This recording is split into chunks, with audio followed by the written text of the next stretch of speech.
On le sait tous, le ski, ça coûte un max de blé. Ça coûte vraiment très très cher.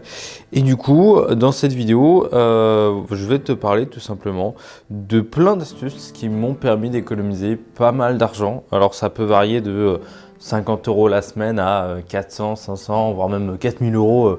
Voilà, ça peut dépendre de beaucoup de choses, mais en tout cas, je vais te donner plein d'astuces pour vraiment économiser des sous au ski. Avant d'aller plus loin, si tu veux savoir tout ce qu'il y a à faire dans les Alpes, que ce soit les meilleures stations de ski, les activités à faire, nos bons plans et nos hébergements, en tout cas tous les conseils qu'on peut avoir, un guide complet sur les Alpes pendant l'hiver, je te l'ai créé et il est disponible dans la description de cette vidéo, c'est le premier lien, tu le télécharges, il est complètement gratuit et ça va te permettre de mieux planifier ton voyage dans les Alpes en hiver, peu importe la station, peu importe les activités, les budgets et les situations, que ce soit en couple, en famille, etc.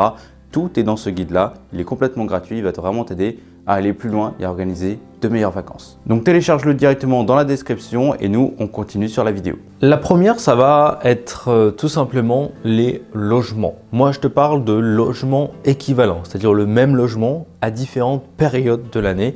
Et bien évidemment, il sera plus ou moins cher. Un petit exemple. Là où je vais, c'est une résidence Odalis, donc on a un logement 3 pièces vu sur les pistes, donc ça c'est vraiment génial pour les arcs et tout. Dans cette résidence, il y a une piscine avec sauna, hammam et jacuzzi et à la semaine, on paye à peu près 1000 € pour la réservation. La semaine suivante, on paye, enfin normalement le prix, c'est entre 4 et 5 000 €. Voilà, juste parce qu'on est sur une semaine différente. Et ça, c'est la première chose. Il faut choisir le bon timing. Alors, je sais, il y en a qui ont des emplois du temps serrés, qui ont peut-être des enfants à l'école et tout, mais il faut les sortir de l'école. Pour une semaine avant Noël, tout le monde s'en tape. C'est là où tu as les prix les moins chers, on va dire, ou à la fin de la saison.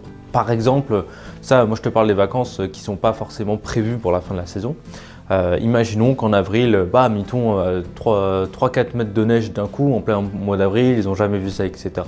Là, les prix sont vraiment pas chers et donc tu peux réserver au dernier moment et partir. Et donc économiser un maximum d'argent sur ton logement. Après, c'est pas hyper bien vu. Enfin, il faut pas essayer de faire des économies à tout prix, quitte à avoir un logement tout pourri, etc. Enfin, on va au ski, on se fait plaisir, on est quand même censé avoir un minimum de confort. Donc ça dépend vraiment de la date, de la semaine à laquelle tu pars au ski. Ça dépend évidemment de la station, hein. Plus la station est chère, plus les prix seront chers, hein. Si tu vas à 1950, ce sera le double, voire le triple des prix que des arcs 2000 par exemple. Ça dépend d'énormément de choses et de ce que tu veux faire là-bas. Si par exemple tu prends un logement qui est à 5 minutes à pied de la piste, ou un VS, un logement qui est sur les pistes, il y a une réelle différence dans le plaisir. C'est-à-dire que tu prends tes skis, tu sors du local à ski avec tes chaussures de ski, tu n'as pas à marcher, tu chausses tes skis et tu vas skier. Alors que lorsqu'il faut marcher et tout, c'est tout de suite plus chiant et tout. Donc voilà, pour moi, c'est quand même important de prendre un bon logement qui est surtout bien situé. Les forfaits de ski, c'est aussi un très très gros budget. Si tu es par exemple 4 ou 5, ça équivaut tout simplement au logement plus la bouffe, rien que sur les forfaits de ski. Donc il y a plein de petites astuces par rapport à ça. Première chose, si tu es débutant, il y a des forfaits débutants qui existent. Ils sont peut-être à moitié prix du forfait normal. Pour les débutants, tu ne vas pas aller skier tout en haut et tout, tu peux pas, donc tu skis sur une plus petite partie du domaine, certes, c'est moins cher, mais tu peux toujours skier pour moins cher ou moins longtemps ou des trucs comme ça. Donc ça peut être rentable pour les gens qui ne savent pas skier. Pour ceux qui savent skier, il y a plein de choses à faire. Soit tu prends les forfaits à la semaine qui est moins cher si tu le prends tous les jours pendant 6 jours d'affilée, mais il va falloir skier tous les jours d'affilée pour rentabiliser techniquement le forfait de ski, donc c'est pas forcément la meilleure chose à faire. Nous, ce qu'on fait quand on part à 4, on prend 2 forfaits à la semaine et les 2 autres, s'ils veulent aller skier dans la journée, ils prennent un forfait à la journée. Et par exemple, moi je sais que sur les 7 jours où on y était, j'ai dû skier 4 jours maximum. Et en fait, ce qu'on fait, c'est que par exemple, une personne skie le matin avec le forfait à la journée. Et voilà, la personne, on se rejoint au télésiège ou un truc comme ça, on échange les forfaits, il me passe le forfait à la journée, lui il va rentrer et moi je profite sur le même forfait. Oui, c'est pas forcément la meilleure chose à faire, enfin je sais même pas si c'est légal ou des trucs comme ça, mais je t'avoue je m'en fous. Voilà, en tout cas tu économises des sous là-dessus. Deuxième chose, il y a des remontées qui sont gratuites, ça dépend, mais c'est des petites remontées généralement. Ça peut être intéressant encore une fois pour les débutants et pas prendre un forfait à 70 balles la journée pour un débutant, ça ne sert absolument à rien. Un truc aussi qui existe, c'est que tu peux avoir des offres sur les forfaits. Par exemple, je sais que quand nous on réserve un petit peu notre logement, on a un pack par exemple moins 20, moins 30% sur X nombre de forfaits à la semaine en passant par nom de la résidence ou des trucs comme ça. Ça, c'est quand tu passes sur un petit peu des gros hôtels ou des trucs comme ça, tu peux avoir des réductions sur les forfaits. Donc là, ça peut être intéressant. En parlant de réduction, on peut même avoir de la réduction sur la location de ski. Par exemple, je sais que ma résidence, c'était affilié ou en tout cas, ils bossent avec l'Intersport qui avait juste en bas.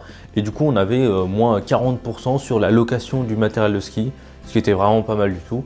Donc voilà, on en a profité, ça permet de faire encore une fois pas mal d'économies. Si je te parle d'équipement aussi, si tu y vas tous les ans, en fait, c'est mieux au final commencer à acheter ton propre matériel.